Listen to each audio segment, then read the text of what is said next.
Hello, my name's Michael Conneely and this video is all about the new moon of November 2023. It's really powerful. You need to know about it. You need to know how it relates to your chart.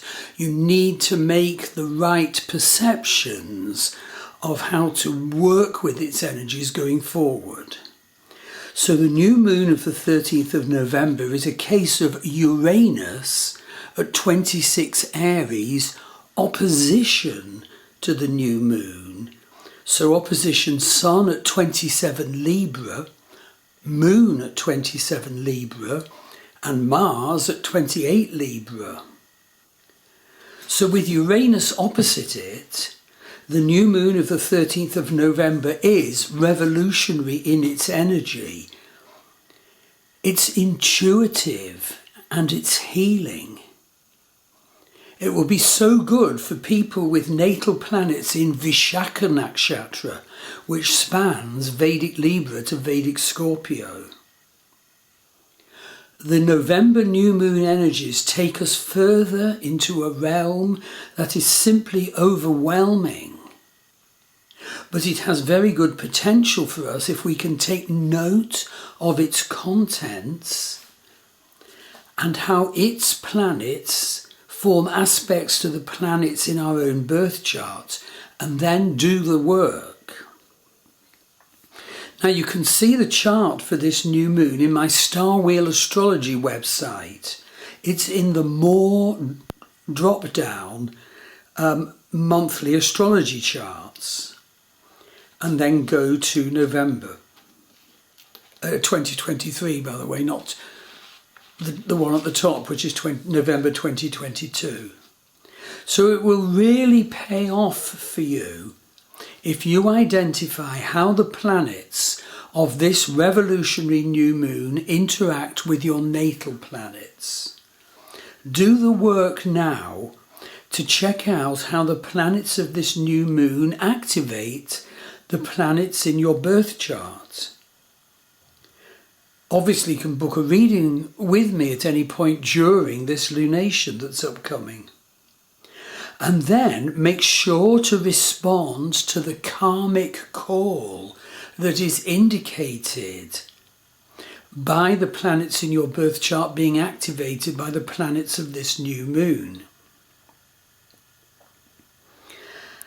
And also, to help the karmic response, it's good to have a psychological awareness response and see how you are conceiving yourself to be. What sort of person? What are your scripts? Because this could well be the needed change time. Now, to give you an idea of how to go about the task of working with this super powerful revolutionary new moon, I'll just share with you how I've sort of gone about it. So I can tell you that it's a very big new moon for me. Well, that's an understatement. So basically, the new moon is conjunct my natal Chiron, which is conjunct my Mars. Rahu of the new moon is conjunct my natal moon, which is at 29 degrees 56 Pisces, deeper than deep in the Pisces, Aries Gandanta, the Revati Ashwini Gandanta. Ketu of this new moon is actually conjunct my natal Sun. Saturn of this new moon is opposite my natal Saturn. Lilith of this new moon is conjunct my natal Saturn. Pluto of this new moon is square my natal Mercury. So there's a lot to sort of, piece together and be aware of at the conceptual level. But we mustn't just stick to the conceptual level. We've got to go deep. We've got to see how has that affected my behaviours, my sense of myself. What karmic scripts does it set up? What awareness can I have of my karmic scripts now so as to change them, to heal them, to leave them behind where they're negative, to embrace them more where there's potential positive? And actually, at this time, I'm feeling great. And that's due to the call of Ketu South Node entering Virgo. You see, the reason is, as part of that energy of the nodes of the moon changing sign, I actually stumbled upon a quite wonderful herbalist. And his herbs have enabled me to reduce by half already the mainstream medications I was receiving, which I now so clearly see were actually numbing and blocking me. His name is Stefan Jorgensen, and the spelling of that and his email address are in the blog associated with this new moon post if you want to get a consultation with him yourself. It's been life-changing for me. So having these new herbs for a month now has been the most wonderful revolution and healing.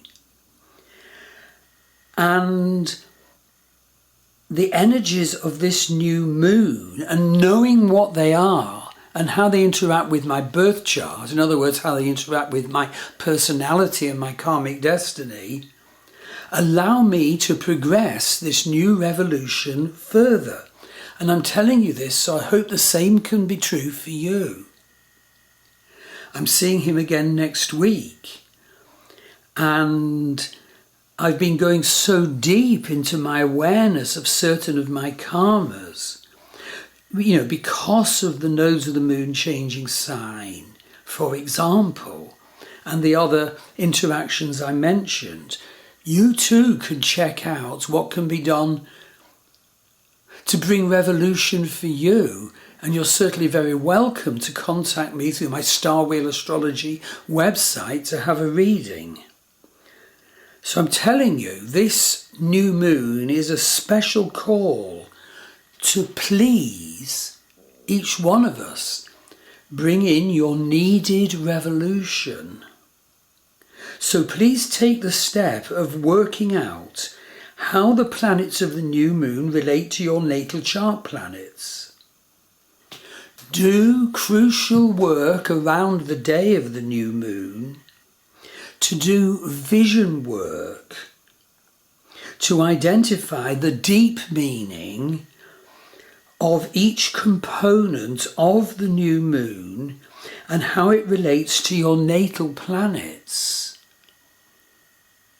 to identify what it really deeply means, what opportunity you're being offered, and to see the energy of that interaction, and having formed a preliminary picture of it, to see yourself walking forward along the roadway that is the time of this lunation, how you would like to understand yourself and be your new self by the end of the lunation. Remember, you've got the whole of the lunar month ahead to do this growth work, to fine-tune it, to make any needed change of direction, to bring in any needed healing. Okay, let's look at the components of the new moon. First of all, relating to Vishaka Nakshatra. Note that Sun, Moon and Mars of this new moon are all in Vishaka Nakshatra. And Vishaka Nakshatra people are being activated tremendously now for a strong year ahead on a revolutionary different life and work path. Vishaka emphasis people basically are often driven in their lives by stored poisons from past lives, from ancestry, from their start in this life, and suppressed anger, hurt and bitterness, and resentfulness of those early life and past life issues. So because of all that, they can be aggressive, quarrelsome, dictatorial, ruthless, and harmfully obsessional. But it's ruled by Jupiter. They have the potential to grow spiritually. They have the potential to work hard to manifest and steadily, over time in this lifetime, overcome their pitfalls. They thus have the potential to achieve manifestation of the symbol of their nakshatra, the triumphal arch. The triumphal arch which other people will look up to and can benefit from when they've done the purifying work. There's a lot of power to them. Their power animal is the male tiger. They can handle that dysfunctionally earlier on in their life, but it can become such a royal and spiritual energy as they purify. Now, every single one of the 27 nakshatras is divided into 4 padas, or quarters. So note, very importantly, that the new moons, sun and moon, are in Vishaka Nakshatra Pada 2, which is both Pushkara and also Ashtamamsha. What does that mean, coming as those two terms do from the depth and vast wonders of the analysis systems of Vedic astrology? And I always couple those with Western astrology because you absolutely need both. And I could give you myriad examples of how just having one leaves massive problems often. So Pushkara, the sun and moon of the new moon are in Pushkara. It's like Chiron, the wounded healer. In this life there is initial woundedness, but there will come healing if we're open to that, and then there will be success. So if you have planets in Pada 2 of Vishaka, you have to consider what healing might occur, in what form that healing must occur, including whether you would need to work with healing modalities to achieve it. But now with this new moon in Vishaka, this is such a good time to bring in needed healing and success for people with planets in Vishaka.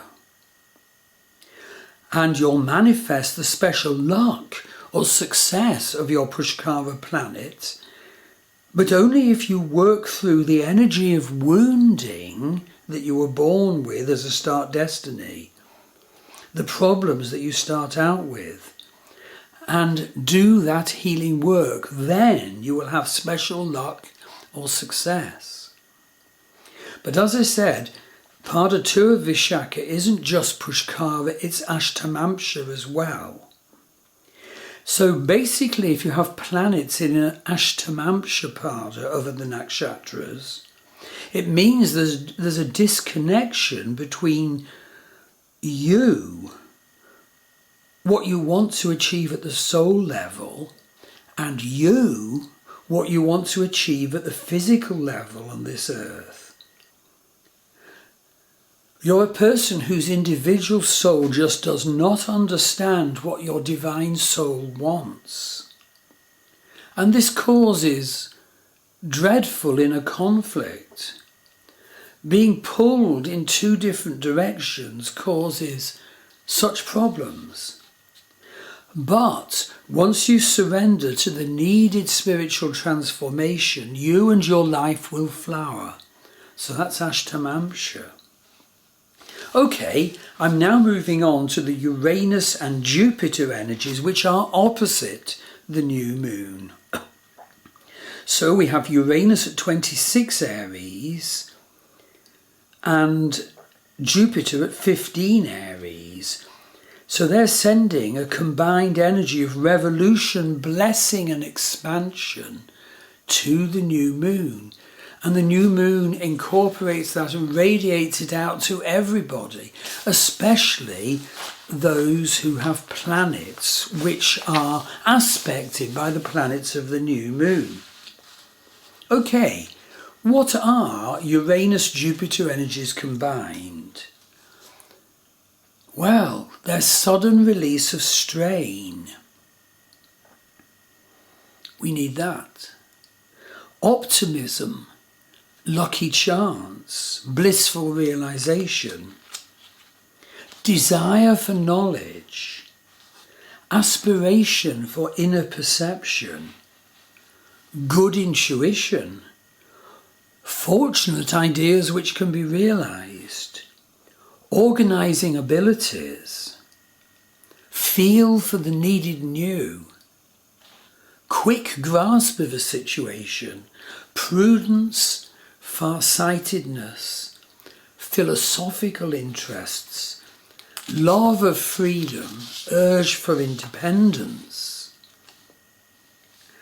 So all this comes because Uranus and Jupiter are opposition the new moon. But realise that Uranus and Jupiter are, of course, also opposition Mars. Uranus-Mars energy is sudden application of effort, extraordinary amount of energy suddenly made available, urge for freedom, quick determination, courage, fighting spirit. You become the freedom fighter, the revolutionary, but avoid the downside of obstinacy or arguing. So that's Uranus-Mars, but there's also Jupiter-Mars.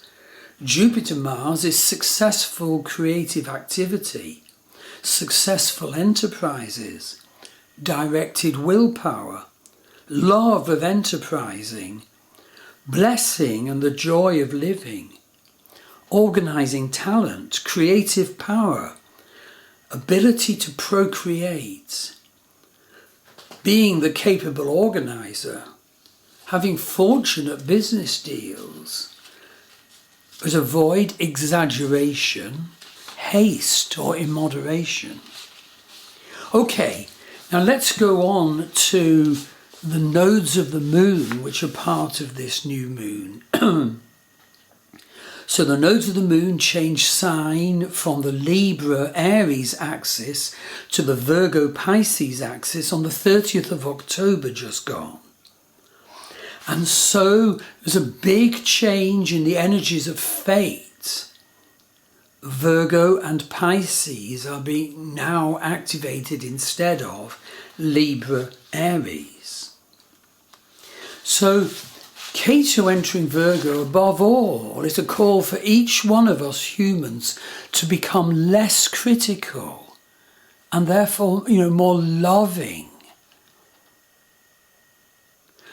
But secondly, and no less important, for each of us to embrace Virgo's healer nature. So if you have planets in Virgo, or planets in the first 15 degrees of Libra, which are still being activated by Ketu, you'll likely be called to deal with activations of scripts from your past lives and your ancestry as well, because Ketu is all about the past. These karmic scripts that govern our life and call us to heal and burn those karmas in this life are so well described, by the way, for example, by the Varga charts, the divisional charts of Vedic astrology, and of course by the position of the nodes of the moon in your birth chart especially.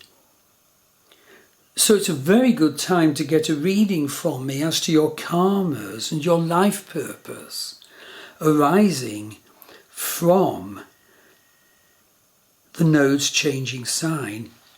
And my wife, Maggie Pashley, does many healing modalities worldwide online and relating to this issue of past life and ancestral issues which we need to become aware of and heal. Her healings include hypnotherapy, soul realignment, and past life, future life. Okay, oh, by the way, the links to her website pages are in the blog post to do with this video. Having looked at the full moon itself and Vishaka Nakshatra and Ketu, the south node, being in Virgo, let's look now at Rahu, the north node, being in Pisces. It's at the very last degree of Pisces, 29 Pisces, so it's deep in the Gandanta. The three Gandanta zones are the transition points from water sign to fire sign. So Pisces to Aries, Cancer to Leo, and Scorpio to Sagittarius. And basically, the nearer a planet gets to the 0 point, the actual transition point from water to fire, the less supportive this world is, the less material it is. So that can, lead to terrible problems and downfalls, but equally, it can open us to the immaterial, to look beyond this world and look and experience the God realm beyond. So that's, for example, Lord Shiva dancing things in and out of being, Lord Vishnu lying back in ecstasy, dreaming universes in and out of being. We become part of the dance of the music of Lord Krishna's flute. The Buddhist take is nirvana. So if you have a planet in the Gandanta zone, this can make that planet very unsupportive